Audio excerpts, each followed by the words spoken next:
What's going on, YouTubers? For ladies and gentlemen, it's the Natural Born Thriller, and welcome everyone to Impact Wrestling Review, the show from July 29th, 2021. And this is the Go Home Show edition for Impact Homecoming 2021. And yeah, after coming off Scamiversary, we're coming off to a show that's even though it's not a pay-per-view, but it feels like a pay-per-view, pertains to Homecoming. When they're doing this whole thing of the Homecoming King and Queen tournament. And yeah, there you go. So yeah, the show. I don't remember if I mentioned the commentators from last week. I mean not last week. From the last review, I meant to say, pertains to Impact Wrestling, which it was about you know the fallout of Scamiversary, Matt Striker and D'Lo Brown, and the same here from it as well. But they're at the Skyway Studios in Nashville, Tennessee. Fans once again there, which is great. Great to have fans back, by the way, for Impact Wrestling. So GM Miller, yes, I was just an opener here. GM Miller interviews Scott Demoy, who confirms that the rumors of something big plans for this show. Also, Tom Jimmer comes in the interrupt, and he reminds Scott Demoy that there needs to be a number contender versus Kenny Omega's Impact World Championship match. And Scott Demoy says, you know what? I got a phone call, but hey, I'll leave it up to you. And Tommy Dreamer, is all in his hands, and we'll get to that announcement when we get to it. Also, we get the Impact World Tag Team Championship, the World Tag Team Champions, excuse me, the Good Brothers, Doc Gallows and Carl Anderson versus the number weight champions Jay White and Chris Bay. Match happens, ends up being pretty decent, with the Good Brothers going over when they, deliver the killer, the magic killer onto Chris Bay. Yeah, Chris Bay needs to get the fuck out of Impact Wrestling now. Get out of Impact Wrestling and go to New Japan Pro Wrestling, because Impact Wrestling is I'm just gonna say, they're burying this guy. They don't know what the fuck they're doing with Chris Bay. So hopefully his terms of will be departed from Impact Wrestling, like Hogan is too. Won't surprise me if that happens.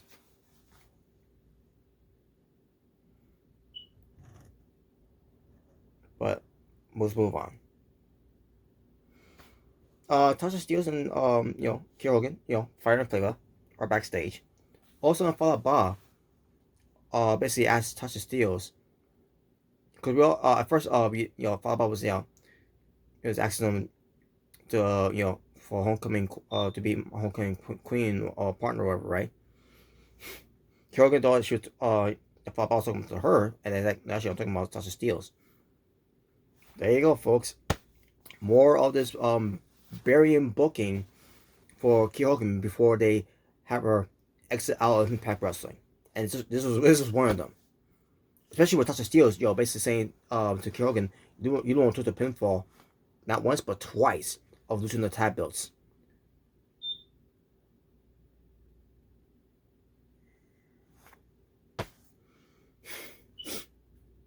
You see what I mean, folks? You see what I fucking mean? How they been booking Kier Hogan all these years?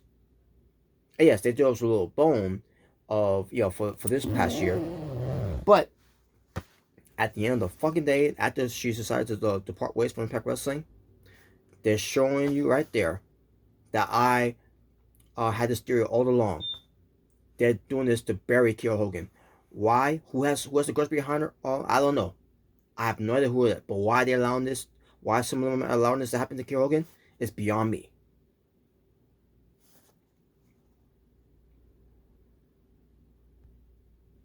Then we get to Cable for K, who is wrestling against Taylor Wilde. Oh, I forgot to mention, by the way, folks. Oh yeah, that's nothing. So yeah, Cable for K being accompanied by Team Dashwood goes up against Taylor Wilde. This was because Taylor Wilde made her return, and that was the reason why that Matt Cardona, Jake something, and Justin Green won the match in the first place. It's because Taylor Wilde came out for the for that distraction or to get involved would be on the referee's back and everything. So that's what I forgot to mention too, by the way. And by the way, Taylor Wilde has lost steam. By the way, that the steam is gone. But maybe they'll try to bring that steam back up for her, and maybe she'll be asked Bound for Glory to be the challenger for the Knockouts title against Deanna Purrazzo. Because I believe originally it was going to be Taylor Wilde versus Deanna Purrazzo at Summerversary, or should I say Scammerversary. But because did this whole angle where where Caleb K and Tina Dashwood was the reason why that Taylor Wilde has not been showing up on Impact Wrestling lately for what they did with her. I don't think it was ever explained by Taylor Wilde. I mean, she may have mentioned something about that, but it was never really mentioned of how this whole thing happened with her of her disappearance. But I digress. But the match itself, it was solid. Taylor Wilde wins, and there you go.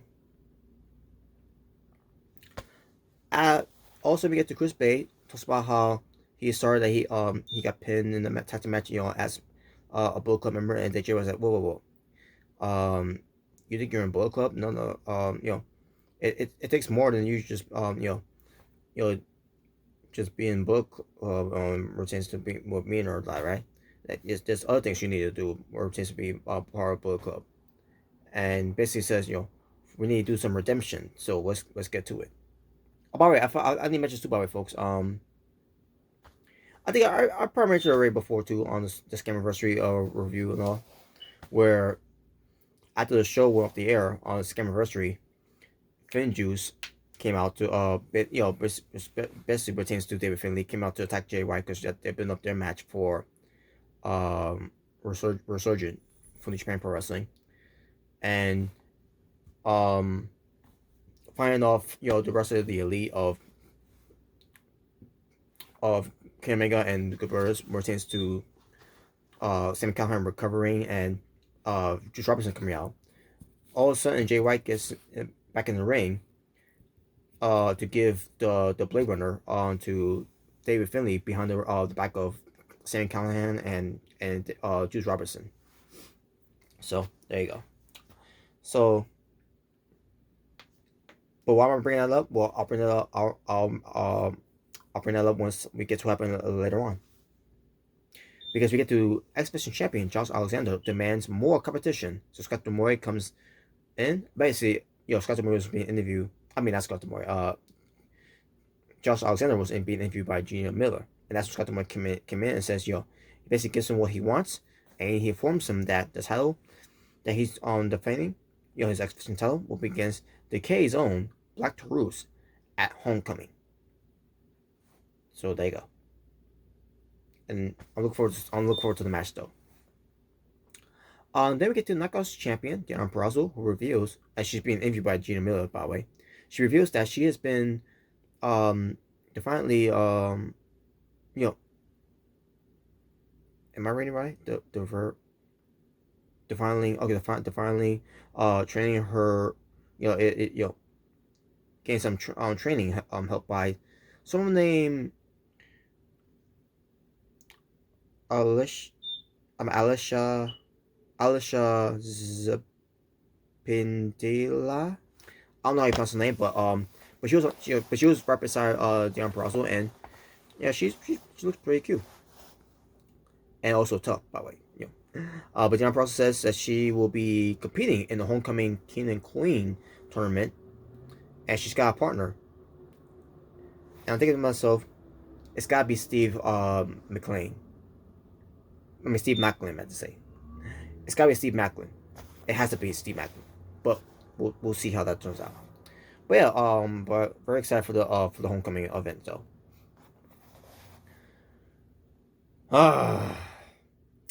I was not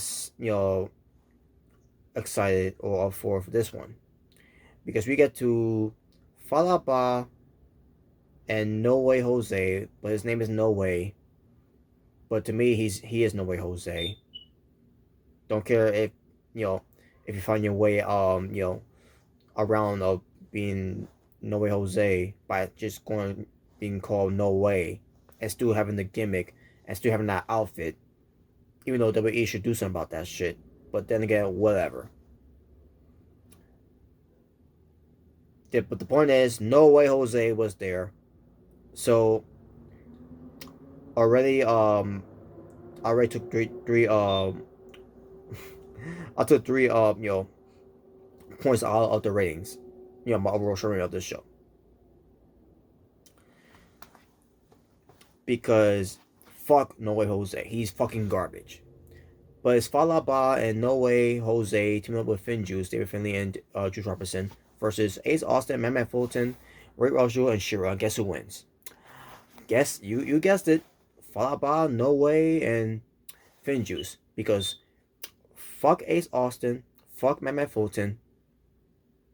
Yeah, fuck those guys. Because even though they're supposed to be, an unstoppable force in Impact Wrestling, was Impact Wrestling fail for that? Yeah, fuck those guys. Because they've been nothing but losers since they've been paired up together. Losers. I can't remember the last time they won a match together. And I said that before, months ago, but now I'm saying this again. Guys sound like a broken record here. When was the fucking last time I seen them winning a match together?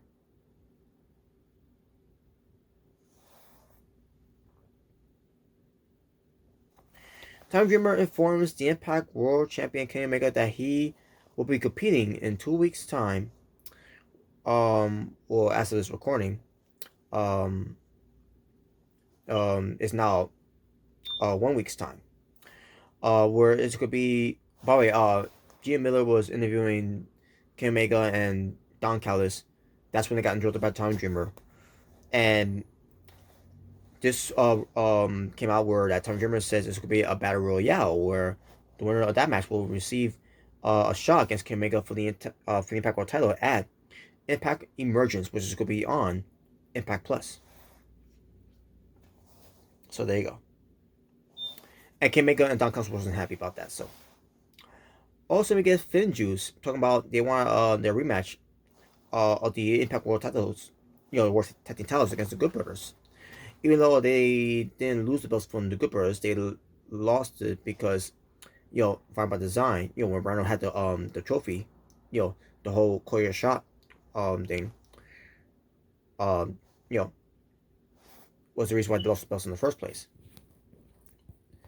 But because the Good Brothers has the belts now, which again, it ruined the storyline in the first place when you took the belts off of Fine by Design from Scammiversary and you give it to the fucking Good Brothers for what?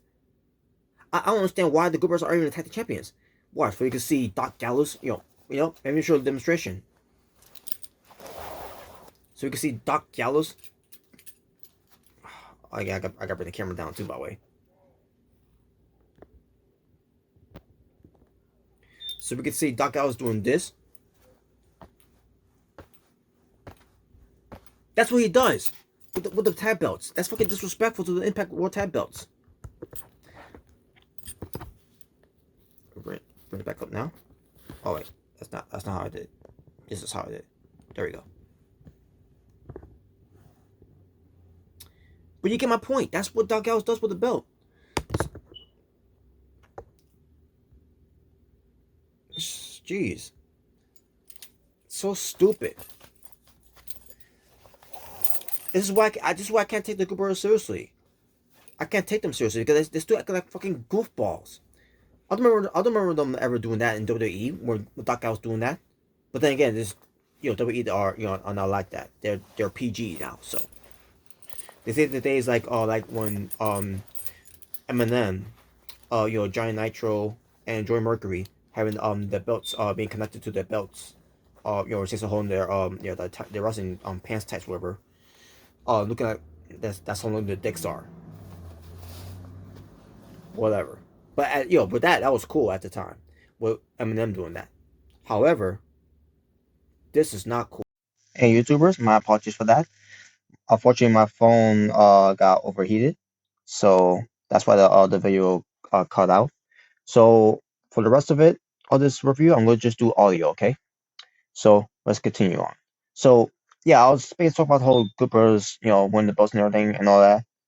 um, you know, the way it was, what was done pertains to, um, Happy House Camp Anniversary, and now we're moving forward where it pertains to Finjuice.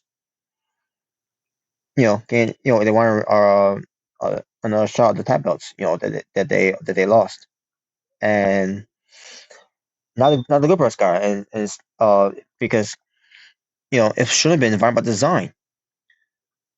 So also they're talking about all this. Also, they get attacked by Jay White and Chris Bay, and basically they got they took care of Finjuice, and that was it. And there you go. Not much to say about that. Also, we get Tommy Dreamer, who whispered. I'm sorry. Basically, they're going to do something where it pertains to. Actually, I can't remember. It's something. It was something that happened on the show. Um, I can't remember. I think it was something about. Oh yeah, I remember now. Don Callis and Kenny Omega heading to the ring to complain about this whole thing where Kenny Omega's got to defend his belt. In this battle royal, after the battle royale to see who's going to become the more contender to face him at Emergence. And obviously you had the Goodberts out there too with them as well. Um, and then I think Tommy Dreamer came out there, and I think they tried to attack Tommy Dreamer or whatever. All of a sudden, Sammy Callahan comes out of nowhere and helps out. Um, and then he gets, but obviously the numbers game was the best of them, whatever. And then Ami was got the best of on Sammy Callahan. And then all of a sudden, Frankie Kazarian comes out. Yes, Frankie Kazarian from AEW, the Elite Killer, comes out and goes at right after you know the Elite, and that was it. And then we get to backstage where we see Tommy Dreamer, who brought in who's responsible for bringing Frankie Kazarian into Impact Wrestling. About yeah, the crowd's chanting "Welcome back to Frankie Kazarian," which good, rightfully so. And obviously, I remember the last time. I'm pretty sure probably don't remember because it was been a long time. But if you remember the last time we saw Frankie Kazarian in Impact Wrestling, he was being a look like a mockery and a joke when the Menagerie uh came in, and that was his last appearance, which I thought was very disrespectful to Frankie Kazarian's career. And like saying myself, that's your final send off to him. But then again, it was during the Dixie Carter era at the time, so fuck Dixie Carter by the way. But I digress. But yeah, but everything's it's gonna be different now a little bit, I guess you could say. But you still got some bad bookings going on. You know, questionable bad bookings, I should say. But Frankie Kazarian suggested, excuse me, where it pertains to because Tom Jones was making a match between Sammy Callahan and Frankie Kazarian, and a partner of the that they're going to be having on their side to go up against the Elite of Kenny Omega and the Good Brothers. And Frankie Kazarian suggested that Tom Dreamer should be the partner. And Tom Dreamer said, "Nah, I got someone better." Basically, whispered in the ear of Frankie Kazarian, and then all of a sudden, Frankie Kazarian whispered in the ear of Sammy Callahan, and then Sammy Callahan's like, "That's not going to work out." And Sammy said, "Wait a minute, what's not going to work out?" So we don't know who ends up working out until it was revealed who ends up being the one that that was the ears were whispered to one another who's going to be the third man. Before we get to that though, we get to Su Young. Finally, we're going to get the return of Su Young. Thank God, because I did not enjoy the Susan character. In fact, I don't know anyone that online or anyone else period even got along with that gimmick, that character that you know uh Assume was being portrayed as Susan. Susan. Trust me, I'm Susan. Or whatever it was, that the whole thing. So stupid. I don't even know why that was even done in the first place. It would have been cool if if Susan would have been a bodyguard, but instead they made Susan to be in the Cameron of wrestling. So stupid, and it was a fail. So Su Young is back, and it appears Kimberly time has come where it takes her being looking like Su Young as well. So yeah, they're still gonna have these two as a tag team, but to be to look like a tag team as well. And you know what? I love it. If that means we're gonna have Su Young back and have her remain remain as Su Young, and with Kimberly being the have this look like a Su Young, I'm all for it. So there you go. ECW legend Francine rejected Brian Myers' request because Brian Myers went to Team Ashwood, and then apparently he went to Beulah McGillicuddy, the wife, by the way, of Tommy Dreamer, for the whole Homecoming King and Queen tournament thing, right? And then he went to Francine, and I didn't know these two were were that tight. Since to them doing podcasts and all that. Well, Brian Myers being doing a podcast, but you know having his own podcast show with Matt Cardona, and I think he does one on his own too, by the way. But I digress. I don't know if Francine does one too on her own, but she always ends up being on podcasts where it tends to being interviewed and all that, where it tends to her wrestling career. But um, but yeah, it was a funny moment. It was a funny thing they were doing there, and Sam Beal was there by the way too. And basically, it was Sam Beal's fault that it didn't work out because Brian Myers screwed up and all.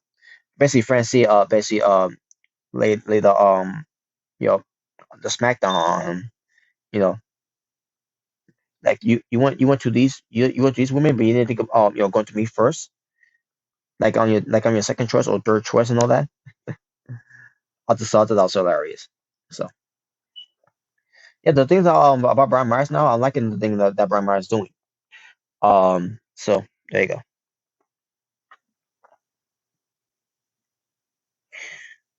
Bound by Design, Diener and Rhino with Eric Young and Joe Doring at ringside versus Rich Swann and Willie Mack.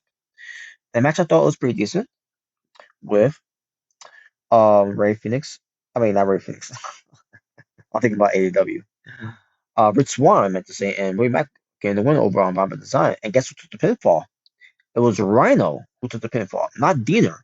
Rhino took the pinfall. Unbelievable. I did not see that coming. Tommy Dreamer, he went to Eddie Edwards. So yes, Eddie Edwards is the guy that Tommy Dreamer was whispering in the ear of Frankie Kazarian, and then Frankie Kazarian whispered in the ear to Sammy Callahan, and that's what Sammy Callahan of a reason why he said no, that ain't gonna work because he's not gonna allow it. And because Eddie Edwards said after me and Sammy Callahan has been through, you expect me to team up with him and all that, and then Tommy Dreamer convinced him. And like, you know what, Tom Dreamer, I respect you and all and everything. You know what, and I do trust you. So I basically he agreed. He agrees to do it.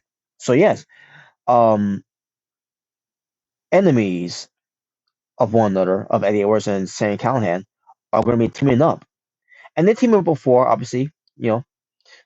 But they still didn't work together as a team, though. Obviously, because of the history. Now, will it be different this time around? We shall see. It should be interesting to see. It should be very interesting to see. Um, and that's all there is to it. Oh yeah, also, I forgot to mention this too, by the way.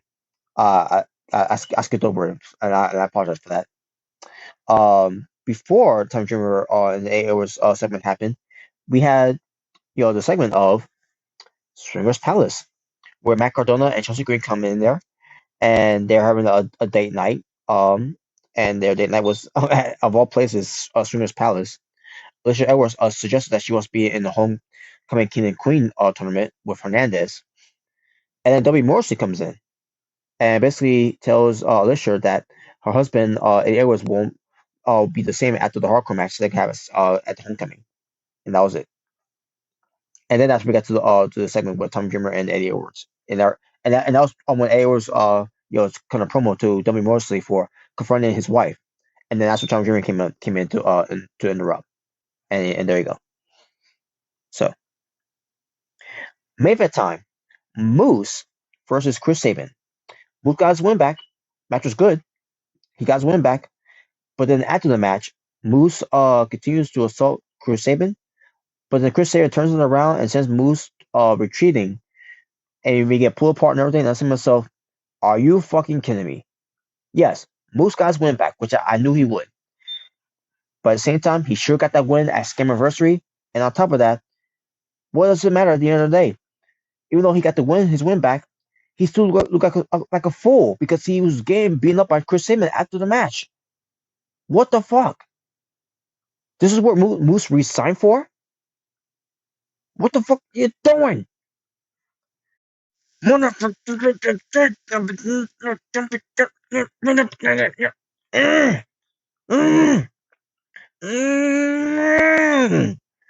how I feel right now. My God.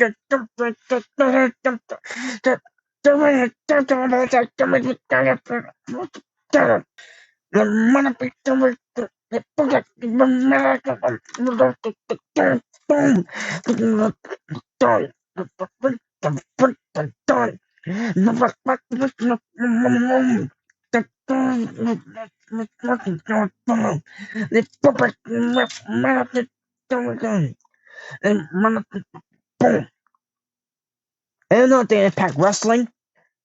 All